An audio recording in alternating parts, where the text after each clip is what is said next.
Unused content in Fire Emblem is a topic that continues to draw my interest, not only because it's just super interesting, but also because I feel it's very under-discussed. While diving into cut classes and characters in past videos, I've discovered so much more planned stuff we were once meant to see, but never did. And today, I'm gonna put the spotlight on even more of it. We're gonna go past every game in the Fire Emblem series, spin-offs included, and talk about the most interesting pieces of cut content for each. And we begin with Shadow Dragon and the Blade of Light. Usually, first games in a new series don't tend to be treasure troves of unused content, and the original Shadow Dragon definitely fits that bill. There are some cut portraits for Caster, there are some items that went unused, like a carryable Fire Emblem and Dark Sphere, that do appear in that fashion in Mystery of the Emblem, but there's nothing I would say is earth-shattering. And so, my pick for the most interesting, which obviously is wildly subjective by the way, so don't consider this video to be too competitive, is the list of 6 dragons, or potentially even Manakets, that appear to have once been planned. Left in the data are 6 unused items that function similarly to Dragon Stones, but don't actually do anything. However, their names do give us a hint at what their purpose once may have been, suggesting they were meant to be used by Manaket or specific dragon classes. You have some more obvious ones, like Dark Dragon and Wyvern, which are both in the final game, which is not Manakets, but also dragon designs we have never seen in the series to this point, like Shenlong, a dragon from Chinese mythology. And it gets even weirder. Also included here are gargoyles, salamanders and Neptune, which may suggest Manakets may have originally been more broad as to what they could transform into, being more general monsters than only dragons. That could have had a huge impact on one of the series' most well-known tropes, and led to the kind of transformations that now really define Tellius having potentially been the series' standard. It's weird to think about. Just like Shadow Dragon and the Blade of Light, Gaiden is also very light on cut content, meaning we once again have to look in the direction of dragons.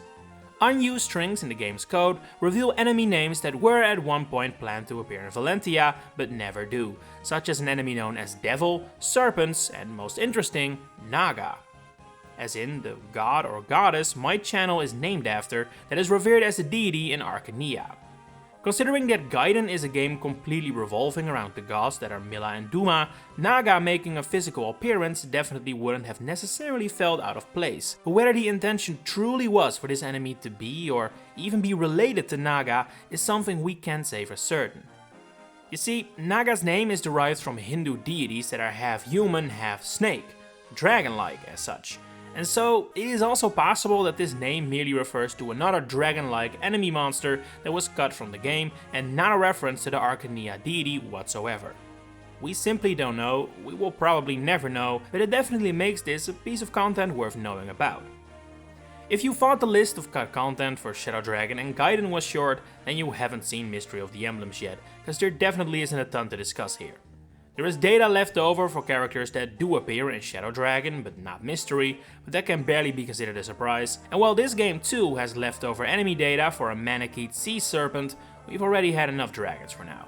So instead, I want to highlight an item that was planned for Mystery of the Emblem, but never appeared in-game: the Om Fragment. You may recognize that word from the Om Staff, which has appeared in all Arcania games and can be used to revive a fallen unit. It is however extremely rare and can only be used by Elise in Shadow Dragon and the Blade of Light and Elise and Julia in Mystery of the Emblem, meaning it was far from a widely available tool. This item might have changed that, in the sense that you put it into a unit's inventory and then when they die, they are automatically revived. Now, revival of dead units wasn't new, like I've just said, it was already a Shadow Dragon, and Gaiden has the lion statues you can use. But what is very unique is the way this item did it. Never before or after have we seen revival being available as an actual physical item that the user themselves has to hold. It's always either via staff users or some other out-of-battle mechanic. I find it very interesting how Fire Emblem has always walked the line between permadeath, yet also allowing players to cheat death if they want, and usually we only see the decisions IS did end up going for. But this is a rare insight into a moment where they decided not to pursue it in favor of the return of the Om Staff. And for Genealogy of the Holy War, we have a bit of a similar situation, although I personally think it's even cooler because we truly don't have anything that compares to a weapon that was cut from this game. The Silent Sword would have been a sword with a might of 8, weight of 12, hit of 70, weapon level C, and most importantly, the ability to potentially silence targets, meaning they can no longer use magic attacks, had it not been cut. And we are now nearly 30 years from the moment this call was made, and to this day we have only had one weapon that has this function, the Silence Blast from Engage, literally one of the last weapons currently introduced in the Fire Emblem series. We have a ton of staves that do it, we have skills that do it, but we only very recently got the first weapon to do it. And so I find the idea that this was conceived for Genealogy, and judging by the fact it has all its stats already, also came pretty far into development, quite interesting, and potentially this could have at this point become a run-of-the-mill commonly seen weapon had it been introduced all those years back. It makes you wonder why they decided not to go for it. Did they fear it would be too good, maybe? It's hard to say.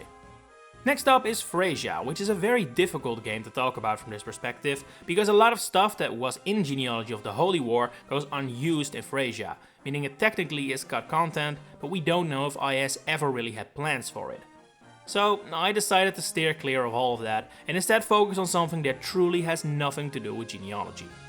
I actually talked about this in my Cut Characters video as well, but I have to highlight it here again, because I just find it so interesting, and that is the cut character of Gunna. He is a boss that went unused, which is something a ton of games have, and usually it's far from the most interesting fact. However, what really intrigues me is that Gunna's death quote can be found in the game, which implies he is actually Asbel's father, which is just wild. This wasn't some random one-off boss, this was supposed to be a family member of an actual playable character. And yet, he ended up on the cutting room floor. All that remains of him now is a line in Asbel's ending that seemingly hints at Gunna, a bishop for clarification, but the character itself was never meant to be. Unlike Genealogy and Thracia, Binding Blade is definitely on the lighter side again when it comes to cut content. There's a couple of rough portraits, another cut boss and some unused sprites, but it's nothing to write home about. So instead, I want to highlight another cut item, once again one that ties into dragons. The Mage Stone was supposed to appear in the game as an exclusive weapon to be used by Edun, the final boss. In the actual game she is fought in her dragon form, but the existence of this item implies she was actually supposed to be a Manakete instead, only transforming during battle rather than constantly. I think it's also worth pointing out that the Mage Stone gives Edun very impressive stat boosts.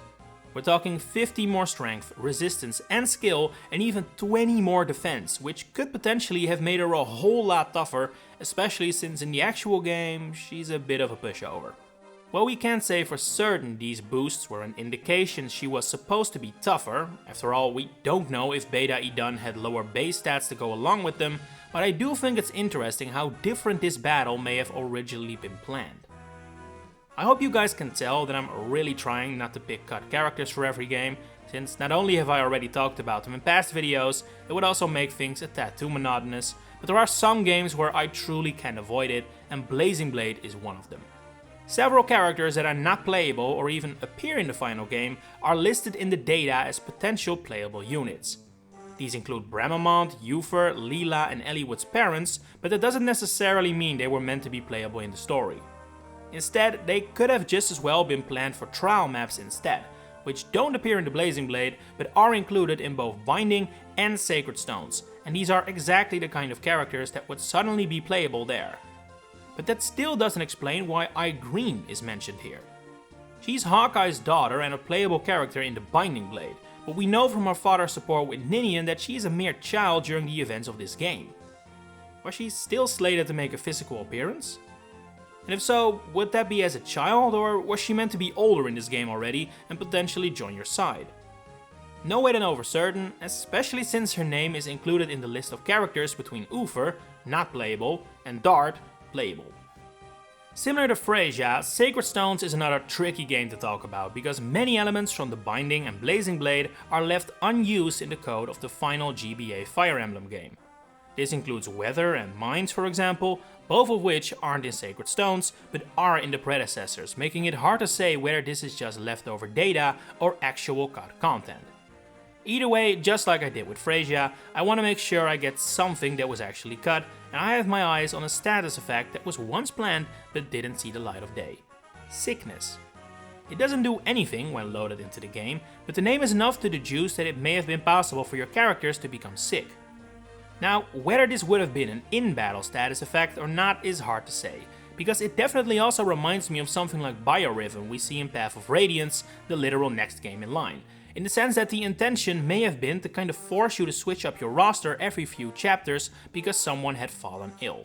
That is just speculation on my part, but that feels more likely to me than simply an additional in-battle status, especially since we already have Poisoned and the like. And speaking of Path of Radiance, that is up next, and this is again a difficult title to talk about for entirely different reasons. This game has a ton of unused content that would later be implemented in Radiant Dawn, so much so that it feels basically inevitable to conclude that both Thalia's games were probably at one point supposed to be one title. I would say the biggest sign of this is an aged up Sanaki, which might indicate a severe time skip of some kind, as seen between Path of Radiance and Radiant Dawn obviously. Now, this could also suggest that Sanaki was originally meant to not have a younger appearance, only an older one, but I definitely think there's more evidence for the originally one game theory.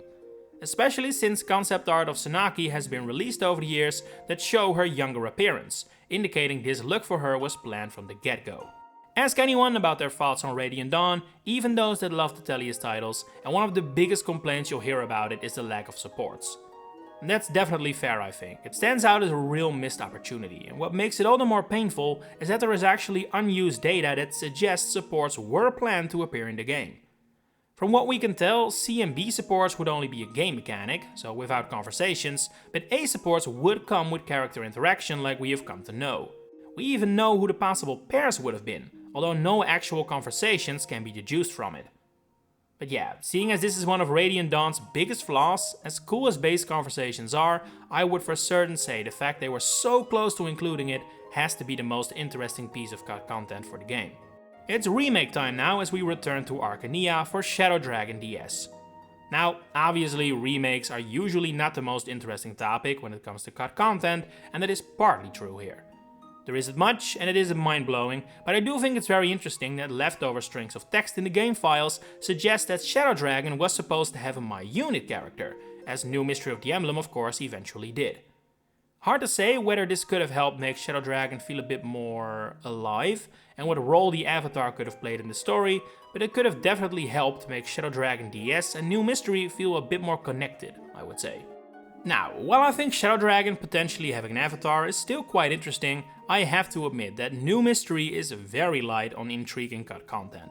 So I cannot pick anything else but the fact that Godo, one of the only Shadow Dragon characters not to be playable in New Mystery, was supposed to make a playable appearance.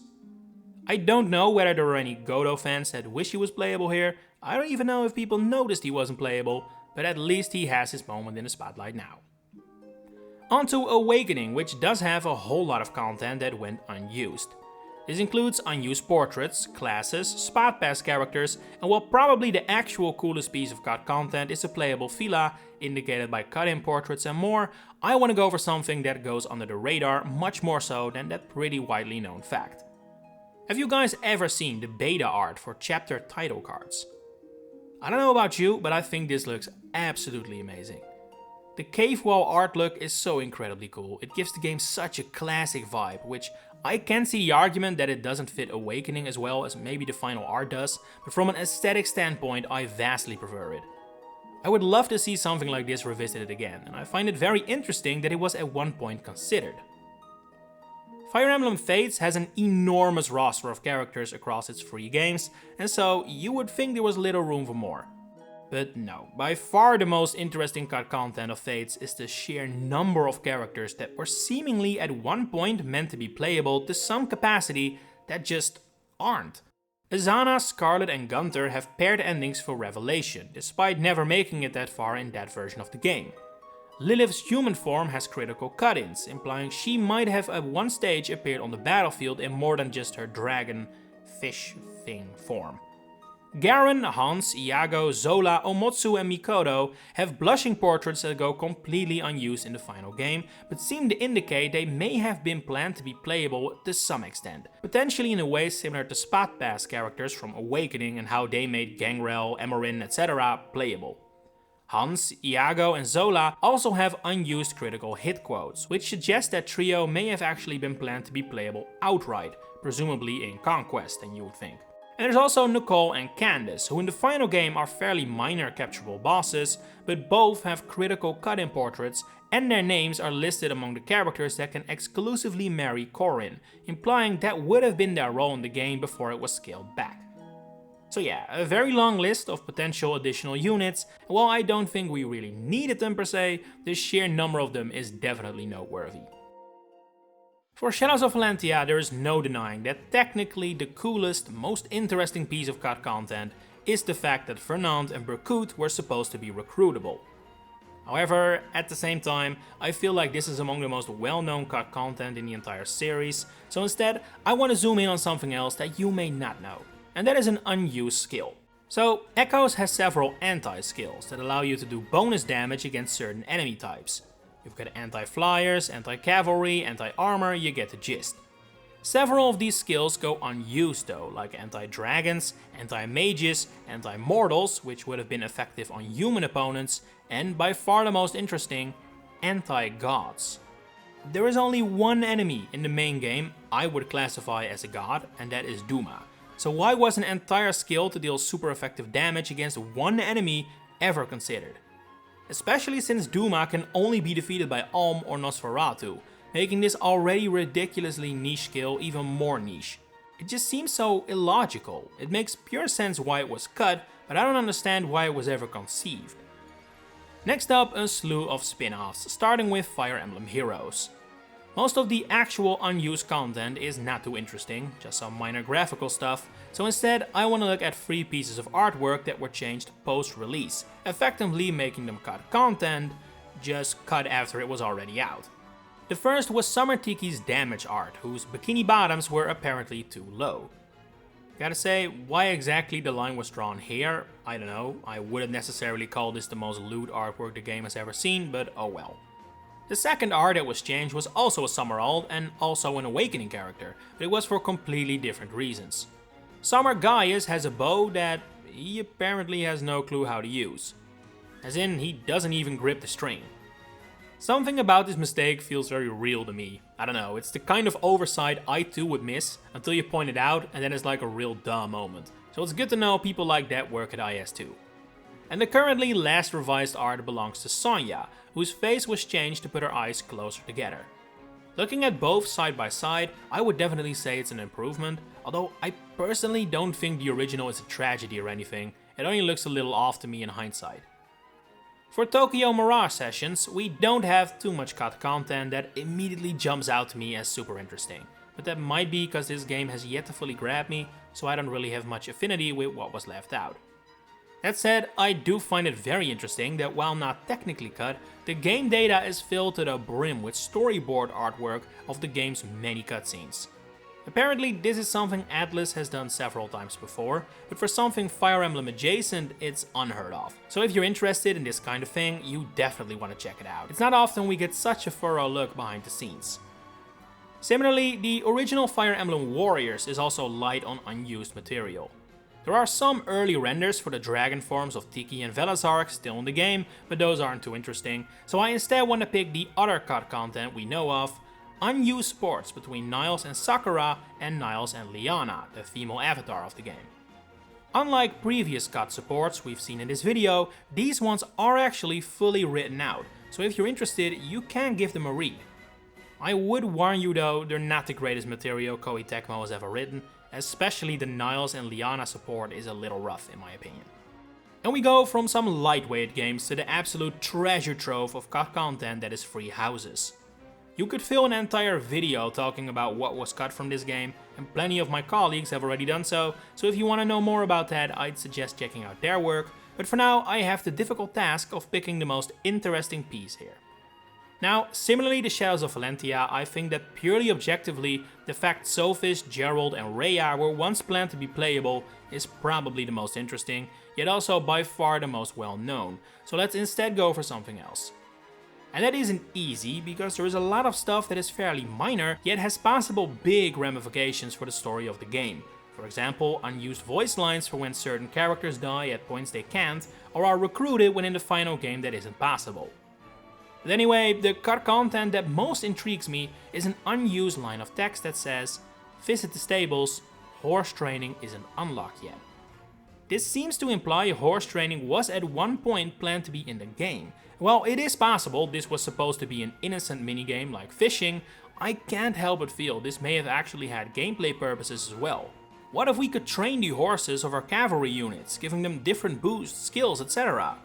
It could have been very interesting, as well as super unique. We've never seen anything like that in the series before.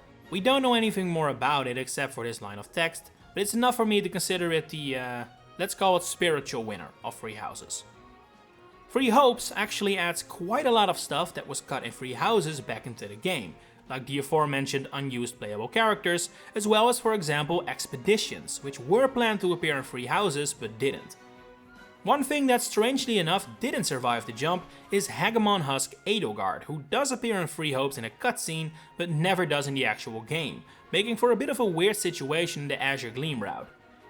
However, a 3D model is still in the game's files and was apparently planned to appear in the final game.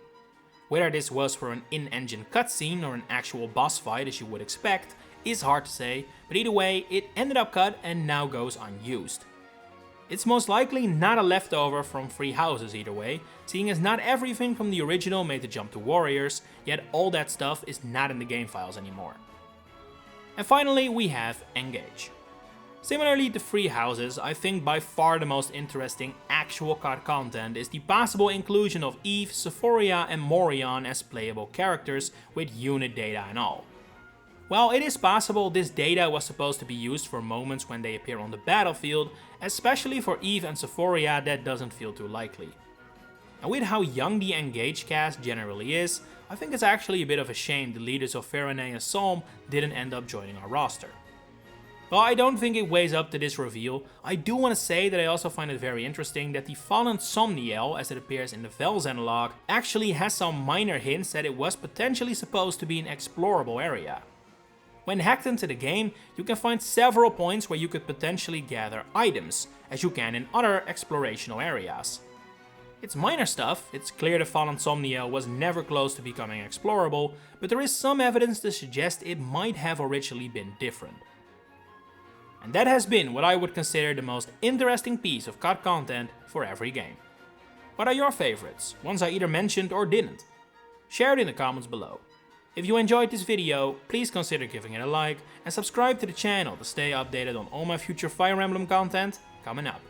For now, thanks for watching and enjoy the rest of your day.